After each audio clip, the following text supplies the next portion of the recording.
Oh, katulad nito, mga kababayan. Diyos ko po. Ito ha. Yung sunod nating pag-uusapan, mga kababayan. Ano nga ba yan, Kent, yung sunod nating pag-uusapan? Ito po yun, mga kababayan. Ang mga biktima ng AJK ni Digong, yung mga nanay, naalala nyo yung mga nanay na mga pinaslang, na mga adik, di umano, na walang due process. Yung mga adik na pinatay noong war on drugs ni Digong, di ba nandun sila sa dahig? Di ba nandun sila sa Netherlands?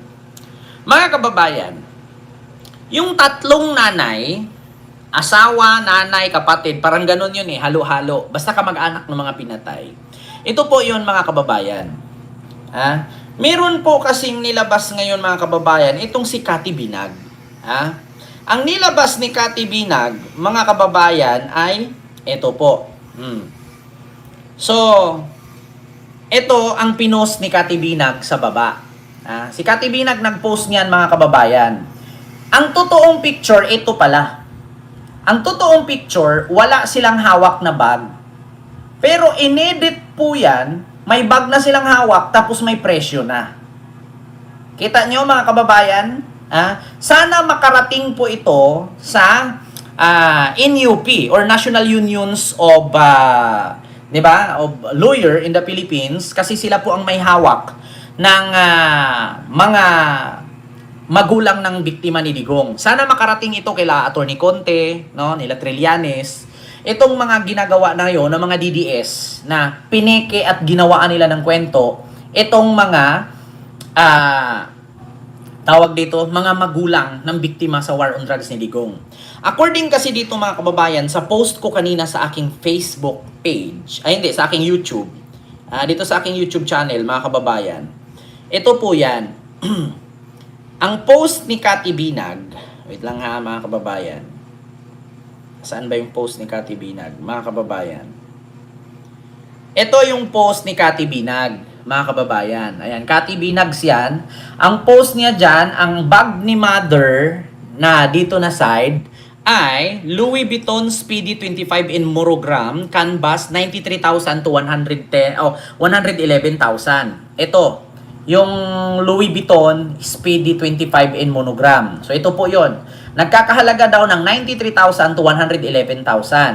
Tapos itong sa gitna, si mother, ang kanyang naman ay Moonat bag. O Moonite ba? Moonat bag ba ang pagbasa dito? 258,000 to 288,000 daw. Ito po yan, Moonat bag. Ayan. At dito naman sa gilid, si ate girl, medyo bagets. Ang bag niya ay Louis Vuitton Nano Speedy in monogram, canvas, 101 to 110,000. Ang presyo ng mga bag. So ngayon, mga kababayan, nasilip po yan ng News 5 at ng Rappler.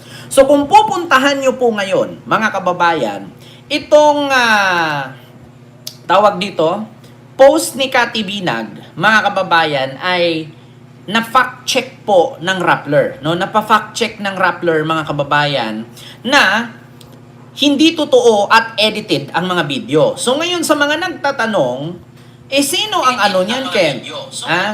So saan ang galing yan? Sa post po ni Cathy Binag, mga kababayan. Sa post ni Cathy Binag po lumabas itong mga picture na yan. So ang totoo palang picture, mga kababayan, ay yan sa taas. Ito yung edited na AI at ito ang original picture ng tatlong kamag-anak ng mga biktima sa war on drugs ni Digong. So ito po nakalagay, mga kababayan, according kay Cathy Binag, ayan, ito yung post ni Cathy Binag. Akala ko ba mahirap ang mga biktima ng AJK Kuno? Dami pera, mayaman, F authentic, sabi niya.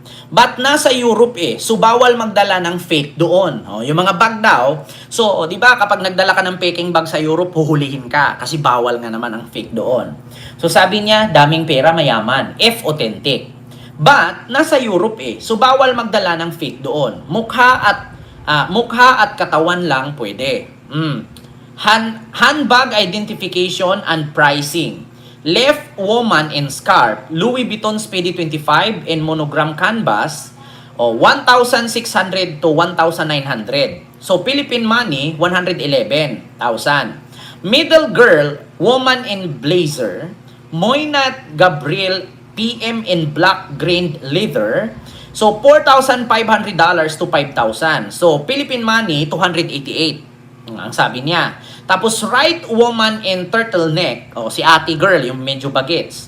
Louis Vuitton Nano Speedy in monogram canvas. USD price, 1,700 to 1,900. So, sa Pilipinas money, 110,000. Oh. So, yun ang sabi niya. So, ito po yun.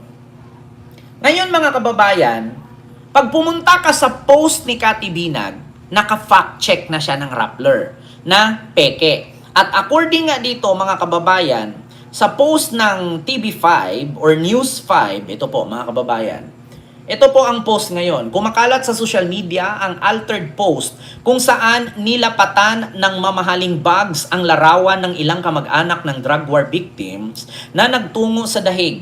Galing ang larawan sa original post ng One News kung saan tampok ang presko ng mga pamilya ng AGK victims bago ang confirmation of charge hearing ni dating Pangulong Duterte.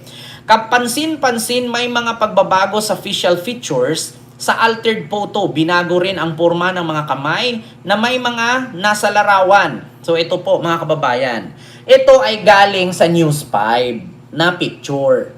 Ngayon, nung nakadating sa mga DDS, ito na. Nagkaroon na sila ng bag. Nag-iba na ang mga kamay. Kaya, finact check ng News 5, fake photos, inedit. Altered post at real post. Kasi yung picture na yan, tatlo na yan mga kababayan, galing sa TV5 yan. Kasi di ba nandun ang News 5, no? Na nag-coverage sila doon sa biktima at sa mga supporter ni Digong. So, ayan po ang kanilang picture galing mismo sa kanila, kinuha ng mga DDS, ayan na ang ginawa. At post po yan mismo sa Facebook ni Cathy Binag. So, pag bubuksan ninyo ang Facebook ni Cathy Binag ngayon, makikita ninyo doon, naka-blurred na. No? So, ganito na ang nangyari, mga kababayan. Ganyan na ang mangyari pag bubuksan mo ang Facebook niya. Nakalagay dyan, false information reviewed by third-party fact checker. So, ibig sabihin, nasilip na ni Meta at ng mga Philippine fact checker. So, ibig sabihin, mga kababayan, may possibility ba na mahaharap sa kaso si Cathy Binag dito? Nagtatanong lang. May possibility ba na mahaharap siya sa kaso dito? Lalong-lalo na kapag nakarating ito kay Attorney Conte, no? Makarating ito kay Attorney Andres, di ba? Kay Attorney Butuyan, nila Trillanes. Nako, mahirap-hirap ito mga kababayan. Medyo nako, baka masunod pa kayo sa ICC dito. Tandaan ninyo mga kababayan, international yan nandun sila sa dahig ngayon. Nako, calling for lawyers of the victims of drug war ni Digong. Parang ginawaan kayo ng kwento na akala daw mga poor daw kayo pero ang bag ninyo ang mamahal. Nako mga kababayan, hindi may tanggi yan ni Cathy Binag kasi sa kanyang post galing yan. Yun nga, na fact check nga ng fact checker na fake, altered post, edited. Hindi naman po pwedeng sabihin ni Cathy Binag na napulot niya lang, nakuha niya lang. Siya nga mismo naglagay doon ng mga presyo nandoon sa caption niya yung mga pricing. Hindi man po pwedeng nakita ko lang yan, shinare ko lang.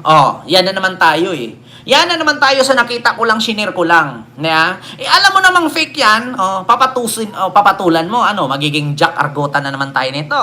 Sasabihin na naman natin, nakita ko lang gusto ko lang maraming views gusto ko lang maraming views. Kaya, alam ko naman na peke, pinost ko pa rin.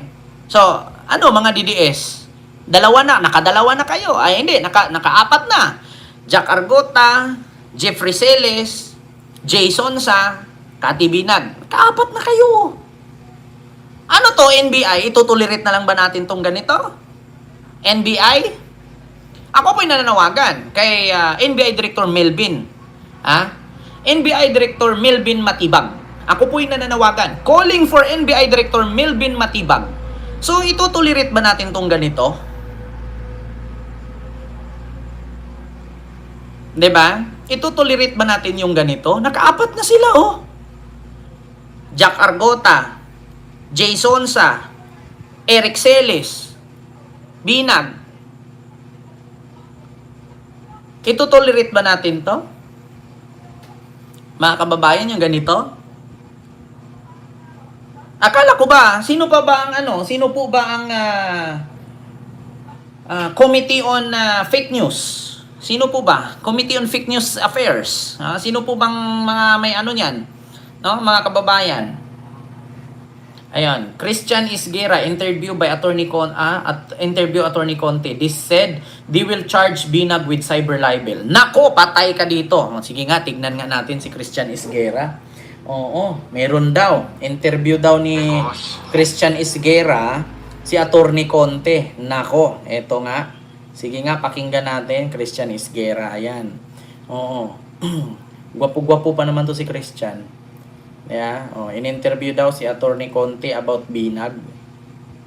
Kailan po ba nangyari yan, mga kababayan, about Binag? Kailan in-interview ni Christian Isguera itong si Binag, mga kababayan? Naku, delicates ito. Mahirap to, mga kababayan. Ayan na, Christian Isguera. Ito ha. Christian Isguera.